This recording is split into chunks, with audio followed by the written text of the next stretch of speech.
नमस्कार, आप देख रहे हैं सी न्यूज़ भारत और मैं हूं आपके साथ अवंतिका। वक्त हो चुका है बुलेटिन का। इस बुलेटिन में बात करेंगे आगरा की, जहां स्कूली वाहनों के खिलाफ चलाया जाएगा विशेष अभियान। आगे बात होगी दाहोद की, जहां कॉलेज की 4 छात्राएं हुई गायब। साथ ही आगे चर्चा होगी एटा की, जहां 30 वर्ष देश सेवा करने वाले रिटायर्ड फौजी की जमीन और मकान पर अवैध कब्जे के लगे आरोप। ऐसी तमाम खबरों पर विस्तार से करेंगे चर्चा। खबर आगरा से, जो संभागीय परिवहन विभाग स्कूली वाहनों के खिलाफ विशेष अभियान चलाएगा। 1 से 10 अगस्त तक विभाग की कई टीमों द्वारा विभिन्न स्कूलों में अभियान चलाया जाएगा। बता दें कि 3 स्तरीय अभियान चलाया जाएगा। आयु सीमा पूरी कर चुके वाहनों का संचालन भी बंद होगा। वहीं फिटनेस और रजिस्ट्रेशन पर कार्यवाही नहीं होगी। सभी स्कूल संचालक नियमानुसार ही वाहनों का संचालन कर पाएंगे। वहीं विभाग के मानकों के अनुरूप ही वाहनों का संचालन किया जाएगा, नहीं तो फिर वो बंद हो जाएंगे। स्कूल वाहनों के खिलाफ पिछले सेकेंड वीक में भी महाजुकाई के अभियान चलाया गया था, लेकिन उस समय ओवरलोडिंग के खिलाफ अभियान भी चल रहा था, डग्गामारी के खिलाफ अभियान चल रहा था, नंबर प्लेट के खिलाफ भी अभियान चल रहा था। तो निश्चित तौर पर प्रवर्तन अधिकारियों का कंसंट्रेशन थोड़ा स्कूल अभियान पर से भंग हुआ। फिर नए सिरे से इस अभियान को शुरू किया जा रहा है, जो 10 तारीख तक चलाया गया। हर एक प्रवर्तन अधिकारी की ड्यूटी अलग अलग स्कूलों में, जहां पर फिटनेस और परमिट समाप्त वाहनों की संख्या ज़्यादा है, लगाई गई है और ये 10 तारीख को अपनी रिपोर्ट सबमिट करेंगे। रिपोर्ट 3 स्तर पर मांगी गई है। एक तो ऐसे वाहन जो अपनी आयु पूरी कर चुके हैं, उनके संबंध में प्रबंधक या प्रिंसिपल से दरियाफ्त कर लें कि ये कट चुके हैं, या अगर नहीं कटे हैं तो उनसे एक लेटर अंडरटेकिंग प्राप्त कर लें कि 1 माह में कटवा के चिकित्सा का टुकड़ा प्रस्तुत करेंगे।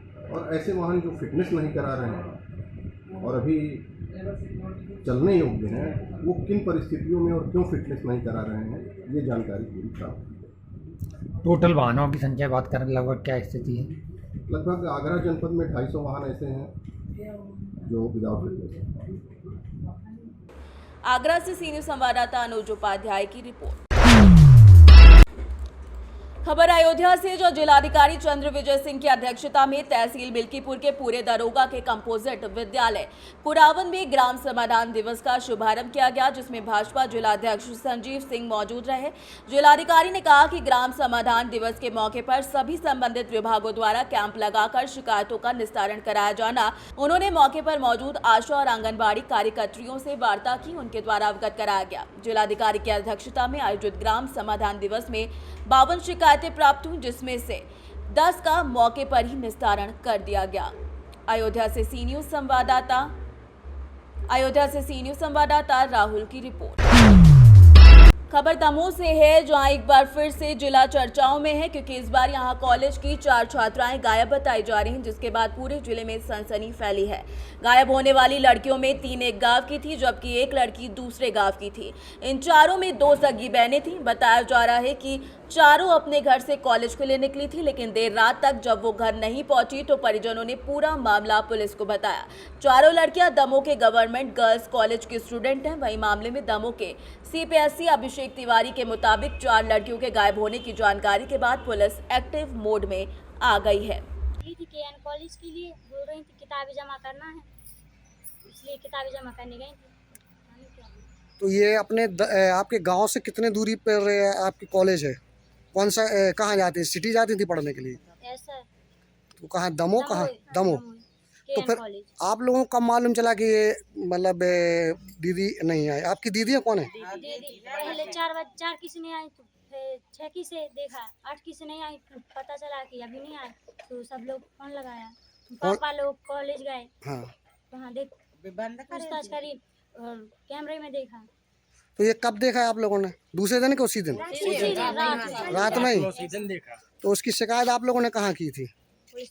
पुलिस थाने का दमोह में कि कहाँ पर? दमोह में। बताएं दादा, कहाँ जाती थी बच्ची आपको पढ़ने? बच्ची कौन कॉलेज में? नहीं तो कौन सी जगह जाती थी? दमोह में। दमोह में। कब गई थी? कल कौन सा दिन था? दिन भी बता दें आप। सोमवार को। कितने बजे घर से निकली? 9 बजे। तो कितनी बच्ची आपके बच्ची के साथ में जाती थी पढ़ने के लिए? अब चार गए। 4 गए थे। तो चारों ही वहाँ से कॉलेज से चली गई कि आपकी बच्ची भर गई है? 4 ही गए। 4 ही गई। क्या नाम है आपकी बच्ची का? किरण। पूरा नाम बताएं। किरण पाल। हाँ बताएं माता राम, क्या हुआ आपकी बच्ची के साथ? अब कछुनी में हुआ जाएगा कि हम कॉलेज जा रहे हैं। कब बोला था उन्होंने कॉलेज जाने के लिए? अरे उन्हें सवेरे बोला, सवेरे गए थे। क्या नाम है आपकी बच्ची का? किरण। कहाँ जाती थी कॉलेज के लिए? अभी 4 ही पढ़ाती न हुई। दमोह यहाँ से कितने किलोमीटर पड़ता होगा? 30 किलो। अच्छा, इससे पहले कहाँ पढ़ती थी वो? यहीं सीतानगर में पढ़ती थी? अच्छा, तो अभी ये पहली साल है आपकी बच्ची की कॉलेज में? तो आप लोगों को कब जानकारी लगी कि आपकी बच्ची कहीं चली गई है? जानकारी अभी आई है। सर अभी 4 बच्चियों वाला मामला आया। केएन कॉलेज से 4 बच्ची घर नहीं गई, न वो पाली आई हैं, प्रिंसिपल द्वारा बयान दिए गए। सर कैसा क्या मामला है? ये कल देर रात हमको लगभग 11 साढ़े 11 बजे सूचना प्राप्त हुई थी कि 4 लड़कियां जो सीतानगर और बेजोरी क्षेत्र की हैं, वो जो है केएन कॉलेज का बोल के कल सुबह निकली हैं और केएन कॉलेज में अध्ययनरत थी। बीए फर्स्ट ईयर की छात्राएं हैं और केएन कॉलेज नहीं पहुंची हैं। उसके बाद उनका लगातार हमने तलाश किया है। हमारा मुखबिर तंत्र, हमारी साइबर टीमें लगातार उनको रात भर तलाश करती रही हैं। वर्तमान में अभी तक हमें उनका सॉलिड कोई सुराग नहीं मिला है। हालांकि वो अभी सुबह सुबह चैटिंग और व्हाट्सएप कॉलिंग के माध्यम से परिवारजनों के संपर्क में आई हैं और अभी खुद को सुरक्षित होना बता रही हैं। फिर भी हम पूरी तस्दीक के लिए उनकी तलाश और वो कहाँ पर हैं इसकी जानकारी लगाने का पूरा प्रयास कर रहे हैं। दमोह से सी न्यूज़ संवाददाता संतोष मोदी की रिपोर्ट। खबर एटा से जो 30 वर्ष देश सेवा करने वाले रिटायर्ड फौजी की जमीन व मकान पर अवैध कब्जे के आरोप लगाए गए। कोतवाली देहात एटा के ग्राम बबसा निवासी रिटायर्ड फौजी रामकिशोर प्रजापति ने गुहार लगाई है। मुख्यमंत्री को नौकरी के दौरान मिले मेडल वापस करने की बात भी कही। वहीं जिलाधिकारी एटा के पास प्रार्थना पत्र लेकर पहुंचे पीड़ित पूर्व सैनिक ने अपनी व्यथा सुनाई है। सर नाम क्या है, क्या जानकारी है? सर मेरा रामकिशोर नाम है, मैं बाबसा का रहने वाला हूँ। मैं फौजी रिटायर हूँ, अधिकारी हूँ। सर मैं 30 साल सर्विस करने के बाद जब घर आया तो घर मालूम पड़ा कि मेरे भाई ने और मेरा ज़मीन पर मकान पर कब्जा कर लिया है। सर जबरन मैं सर इस संबंध में गांव वालों से पंचायत जुड़वाया है। 1 साल हो गया सर।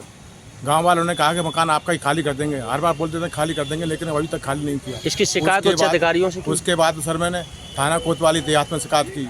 SSP साहब से 4 बार मिला हूँ, DM साहब से 2 बार मिला हूँ सर, SDM साहब से 2 बार मिला हूँ। तब ये अपना जिला सैनिक बोर्ड में सर अधिकारी से 2 बार लेटर बनाया। मेरे बेटे 2 फौज में हैं सर, उन्होंने भी लेटर बनाया, मगर सर अभी तक कोई कार्रवाई नहीं हुई है। आज फिर किन से मिले हैं आप? सर आज मैं DM साहब से मिला हूँ, उन्होंने कार्रवाई का सर ये आदेश दिया है, बट सब कार्रवाई थाना कोतवाल देहात तक जाती है, उसके बाद वहीं से टर्न डाउन हो जाती है सर, वहीं से निस्तारित कर दिए जाती है सर कार्रवाई। सर कोई कार्रवाई नहीं हो रही सर। 1 साल से मैं परेशान हूँ सर काफ़ी, और मेरे वो धमकी दे रहे हैं कि तुम्हें और तुम्हारे बच्चों को जान से मार देंगे सर। एटा से सी न्यूज़ संवाददाता जय गरिया की रिपोर्ट। खबर गाडरवाड़ा से जो नरसिंहपुर के द्वारा जिले में मादक पदार्थों के अवैध कारोबार में लिप्त अपराधियों की धरपकड़ के लिए ऑपरेशन प्रहार चलाया जा रहा है। इसी क्रम में थाना गाडरवाड़ा पुलिस ने 29 जुलाई को थाना गाडरवाड़ा की पुलिस टीम ने 2 व्यक्तियों को अवैध मादक पदार्थ के साथ गिरफ्तार कर लिया है। मादक पदार्थों के विरोध में, नशे के विरोध में श्री अमित कुमार सर, नरसिंहपुर पुलिस अधीक्षक के द्वारा एक अभियान चलाया जा रहा है, जिसमें लगातार गाडरवाड़ा पुलिस के द्वारा कार्रवाई की जा रही है।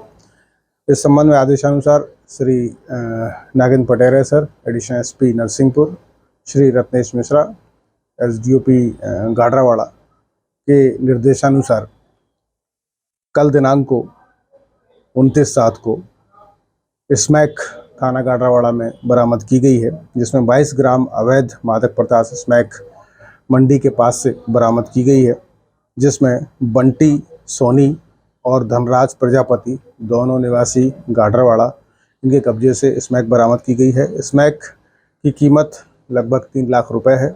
साथ में एक प्लेटिना मोटरसाइकिल भी बरामद की गई है। इस संबंध में पूछताछ की गई है। पूछताछ उपरांत जिन लोगों के विरुद्ध में साक्ष्य पाए जाएंगे उनके विरुद्ध भी कार्रवाई NDPS एक्ट के तहत की जाएगी। गाडरवाड़ा से सी न्यूज संवाददाता दीप तिवारी की रिपोर्ट। खबर बलरामपुर से, जहां सोनपुर चौराहे पर हुए हत्याकांड में शामिल हत्यारों को पुलिस के द्वारा 24 घंटे के भीतर ही गिरफ्तार कर लिया गया।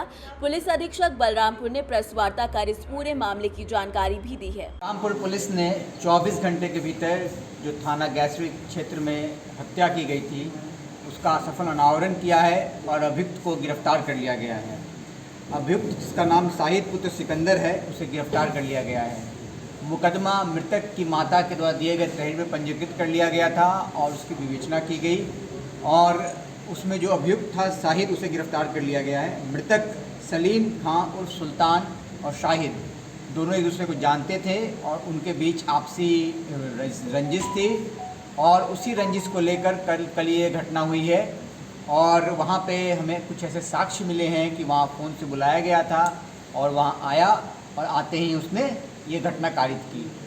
पुलिस ने आला कतर बरामद कर लिया है और हम लोग इसमें अन्य साक्ष्य कलेक्ट करके पूरा चार्जशीट माननीय न्यायालय के समक्ष प्रस्तुत करेंगे। बलरामपुर से सी न्यूज संवाददाता संदीप की रिपोर्ट। खबर बस्तर से, जहां कलेक्टर विजय दयाराम ने कहा कि चिरायु योजना के तहत स्कूली बच्चों का स्वास्थ्य जांच करवाना सुनिश्चित करेंगे।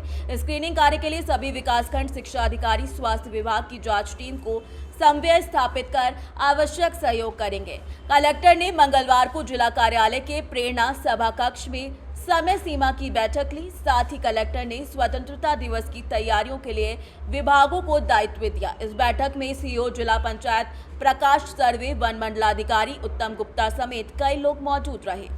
बस्तर से सी न्यूज संवाददाता कृष्णा पटेल की रिपोर्ट। खबर संभल से है, जहां पुलिस अधीक्षक जनपद संभल कुलदीप सिंह गुनावत के कुशल निर्देशन में थाना कैला देवी पुलिस ने फर्जी लूट की घटना का पर्दाफाश कर 4,30,000 रुपयों के साथ 2 अभियुक्तों को गिरफ्तार कर लिया है। लूट का खुलासा हुआ है, क्या है? कल रात्रि को लगभग 11 बजे थाना कैला देवी अंतर्गत सौंदन में पुलिस को सूचना प्राप्त हुई, जिसमें जयपाल सिंह पुत्र चुन्नू निवासी डगरौली थाना हसनपुर के द्वारा यह बताया गया कि रात्रि के समय जब वो कलेक्शन करके जा रहा था, यह प्रदीप अग्रवाल करके एक पेट और प्लाईवुड व्यापारी अमरोहा के हैं, जिनके लिए कलेक्शन का काम करता था।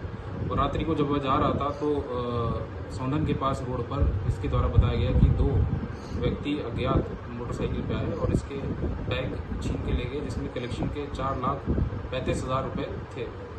इस सूचना पे तत्काल मौके पे पुलिस पहुंची और सभी उच्चाधिकारी और मेरे द्वारा घटनास्थल का निरीक्षण किया गया और जो वादी हैं इसमें प्रदीप अग्रवाल, उनकी तरफ से जो तहरीर थी उस पर मुकदमा दर्ज कराया गया। प्रथम दृष्टया और घटनास्थल के निरीक्षण से घटना संदिग्ध लग रही थी, परंतु फिर भी।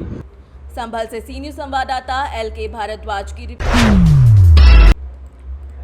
खबर सीतापुर से है, जहां पर हरगांव क्षेत्र के ग्राम कुरदफा में जिला पंचायत से जल निकासी के लिए नाला निर्माण के लिए प्रस्ताव 2023 में डॉक्टर देवी नंदन के मकान से सड़क के दोनों तरफ 500 मीटर दिया गया था, जिसको नापने के लिए विभाग से सरफराज खान आए थे और सड़क के दोनों तरफ नापकर नाले का नक्शा बनाकर ले गए थे, जिसका निर्माण कार्य शुरू हो चुका है और सड़क के उत्तर दिशा में निर्माण कार्य पूरा हो चुका है और दक्षिण दिशा में निर्माण कार्य शेष है, जिसकी खुदाई है, चुनाव डाल दिया गया है और कुछ दिन बीत जाने के बाद ही अर्थशास्त्री अभियंता सहीम खान अहमद से फोनिक वार्ता कर पूछा गया तो बताया कि नाले का निर्माण कार्य तौले राम मौर्य आदि कार्य बाधित कर रहे हैं, जिसकी शिकायत 16 जुलाई को की गई थी, जिस पर उक्त दिशा से अभियंता से नाला निर्माण कराने के एवज में 50,000 की मांग कर दी, जिसकी शिकायत जन सुनवाई पोर्टल पर राम कुमार ने की।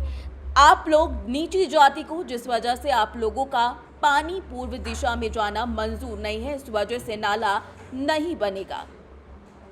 क्या नाम है आपका? जी, मेरा नाम सुधीर कुमार है। हम ग्राम गुरुपा, ब्लॉक हरगांव, जिला सीतापुर के रहने वाले हैं। क्या मामला है पूरा? मामला ये है कि हमारे यहाँ जो नाले का निर्माण कार्य होता है, जिसकी जो प्रस्ताव था सड़क के दोनों तरफ का डॉक्टर देवकीनंदन के मकान से, जिसमें रोड के उत्तर साइड में निर्माण कार्य हो चुका है, रोड के दक्षिण साइड में निर्माण कार्य होना शेष बाकी है, जिसके बाबत में हम लोगों ने जब शासी अभियंता जो है सहीम अहमद जी, उनसे हमने जब बात की तो उन्होंने कहा था कि एक ही तरफ का था, एक तरफ हमने बना दिया है, इसकी परमिशन हमको भी नहीं है। और आगे के 2 लोग हैं वो लोग आपत्ति जता रहे हैं, जिसके संबंध में हमने जिलाधिकारी महोदय जी को 16 तारीख को भी ज्ञापन दिया था और आज भी देकर आए हैं। क्या आश्वासन दिया जिलाधिकारी महोदय? आश्वासन ये दिया है कि 1-2 दिन में जांच कराएंगे और यदि जांच नहीं होती है तो फिर आगे का हम लोग। किस योजना के अंतर्गत ये कार्य हो रहा था? ये जिला पंचायत योजना के अंतर्गत है, राज्य पंचायती विभाग से। तो जिला पंचायत में आपने शिकायत नहीं की इसकी? जी, वहाँ पे हमने जन पोर्टल से वही से शिकायत की थी, जिसमें जो 2 पद हैं प्रमुख अधिकारी के, वो यहाँ पर रिक्त, जिसमें कि इंचार्जी में सही मोहम्मद जी हैं, वही कार्य देख रहे हैं, वही काम करा रहे हैं। उनसे बात हुई आपकी? उनसे बात हुई, वो यही बता रहे हैं कि आएंगे कहीं ड्यूटी लगी, लेकिन वो आ नहीं रहे। शायद किसी तरह से उनको भार ज़्यादा पड़ गया है किसी तरफ से, इस वजह से वो आने से मना कर रहे हैं। सीतापुर से सी न्यूज़ संवाददाता अवनीश की रिपोर्ट। फिलहाल न्यूज़ बुलेटिन में बस इतना ही। देश दुनिया की बाकी खबरों को जानने के लिए देखते रहिए सी न्यूज़ भारत।